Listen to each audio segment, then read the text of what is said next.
توجہ اس نقطے کی طرف لینی چاہیے کہ اللہ تعالیٰ نے ارشاد فرمایا اے حبیب ہم نے آپ کو کوثر عنایت فرمایا کائنات کی نعمتوں کا مالک بنا دیا، کائنات کا شہنشاہ بنا دیا۔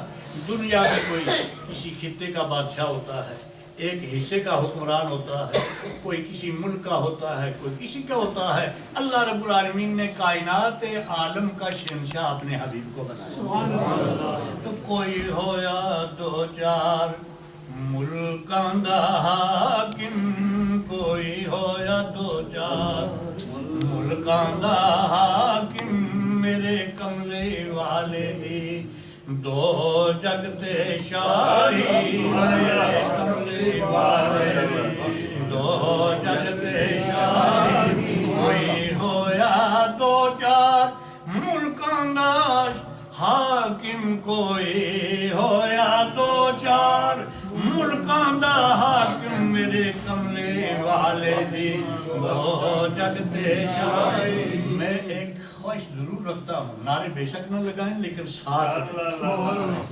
پھر بھی اگر کسی میں ساتھ دینے کی ہمت نہ تو شکوے کی بات نہیں، بہرحال ذوق کی بات ہے کہ ساتھ دیا جائے تو محبت میں اضافہ ہو۔ کہ وہی ہو یا دو چار ملکاں دا حاکم، کوئی ہو یا دو چار ملکاں دا حاکم، کوئی ہو یا دو چار ملکاں دا حاکم، میرے کملی والے دو جگ تے شاہی، میرے کملی والے دو جگ تے شاہی، میرے کملی والے دو جگ تے شاہی۔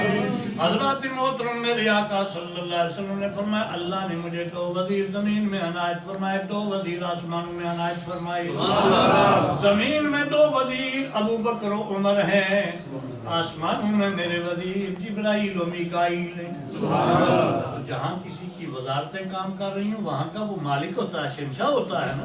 تو اللہ نے یہ کائنات آپ کی تملیک میں کر دی، آپ کو مالک بنا دیا، شہنشاہ کر دیا۔ تو کوئی ہو یا دو چار ملکاں دا حاکم، کوئی ہو یا دو چار ملکاں دا حاکم، میرے کملی والے دو جگ تے شاہی، میرے کملی والے دو جگ تے شاہی۔ آواز ملا کے محبت کا تقاضا ہے کہ ایک رخ پر چلا جائے۔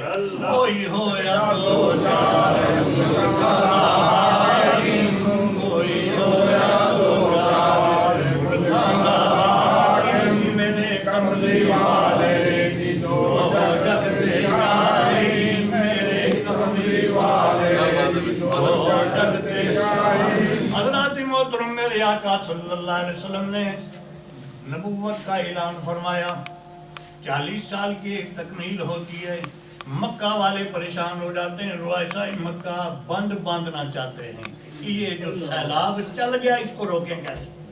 یمن سے خوراک آتی ہے، غلہ آتا ہے۔ حضرات محترم رؤسائے مکہ نے، سرداران مکہ نے یہ سوچا کہ یمن کے حکمران غلہ بیچتے ہیں، ان کو بلا کے مکہ والوں کو سمجھائیں، یہ رکاوٹ بن گئے۔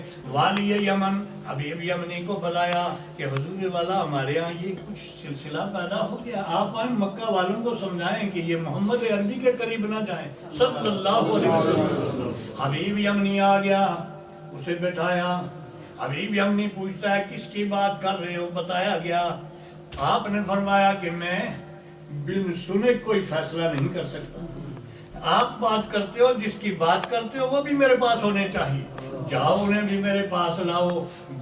بلانے کے لیے گیا، رسول اللہ صلی اللہ علیہ وسلم تشریف لاتے ہیں، یار غار ساتھ ہمراہ تشریف لا رہے ہیں۔ نبی کریم صلی اللہ علیہ وسلم کی آمد سے پہلے ابو جہل اپنے ساتھیوں کے کانوں میں کانا پھوسی کرتا ہے، یہ سمجھاتا ہے کہ دیکھو وہ جب کمرے میں آئیں گے ہمارے پاس شامل ہوں گے، دروازے سے داخل ہوں تو تم میں سے کسی نے اٹھ کے ان کی تعظیم نہیں کرنی، ان کی تعظیم ہو گئی تو ان کا روب چھا جائے گا، ان کی تعظیم نہیں کرنی۔ ایک طبقہ ایسا بھی ہے جو کملی والے کی تعظیم کا خواہش مندی نہیں۔ حضرات محترم ابو جہل نے سب ساتھیوں کو بتا دیا، تھوڑی دیر نہیں گزری کہ رسول اللہ صلی اللہ علیہ وسلم تشریف لائے، دروازے سے اندر داخل ہوئے، جو ہی آپ اندر داخل ہوئے جبریل نے آ کے ابو جہل کو کان سے پکڑ کے کھڑا کر باقی دیکھنے لگے عجب مزے کی بات ہے، لیڈر صاحب ہمیں تلقین کر رہے تھے کہ کھڑے نہیں ہونا، تو آپ کھڑے ہو گئے اور ہم سب بیٹھے رہ گئے۔ یہ کوئی راز کی بات ہے، یہ ہمیں رسوا کرنا چاہتا ہے، ہمیں بھی تعظیم کرنی چاہیے، سب کھڑے ہو۔ اور حضرات محترم بات ہوتی ہے یہ کھڑے ہو کے پڑھ لیا، یہ سلام ہو گیا، یہ فلاں ہو گیا۔ آپ نے دیکھا نہیں ہر طبقے کے علماء جانتے ہیں کہ درود و سلام کیا ہے، اللہ کا ذکر ہے کہ نہیں، اللہ کی عبادت ہے، اللہ کا ذکر ہے۔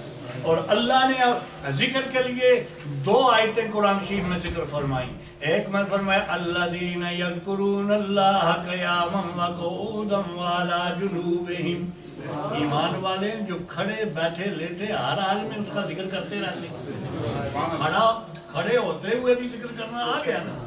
اور کہیں امر کا حکم فرمایا فَاذْكُرُوا اللَّهَ قِيَامًا وَقُعُودًا وَعَلَىٰ جُنُوبِكُمْ، لوگوں کھڑے بیٹھے لیتے ہر حال میں تم اللہ کو یاد کرتے رہو، اللہ کا ذکر کرتے رہو۔ تو اللہ کے پیارے حبیب صلی اللہ علیہ وسلم پر درود و سلام عرض کرنا یہ ذکر ہے، اور ذکر الہی کے لیے کھڑے بیٹھے لیتے کسی حالت کی قید نہیں، جس حالت میں پڑھو تمہارے لیے جائز۔ الغرض سرکار تشریف رکھتے ہیں، آپ نے فرمایا کس لیے بنایا گیا ہے؟ حبیب یمنی نے وجہ بتائی اس لیے بنایا گیا ہے کہ ان کی شکایت ہے کہ آپ نے نبوت کا دعویٰ کیا۔ فرمایا ہاں میں اللہ کا رسول ہوں، میں نے نبوت کا دعویٰ کیا۔ انہوں نے کہا اچھا اگر آپ نے نبوت کا دعویٰ کیا تو نبوت کا دعویٰ کرنے والے کو کوئی دلیل پیش کرنی چاہیے، کوئی معجزہ دکھانا چاہیے۔ آپ نے فرمایا لے لے، پوچھ لے۔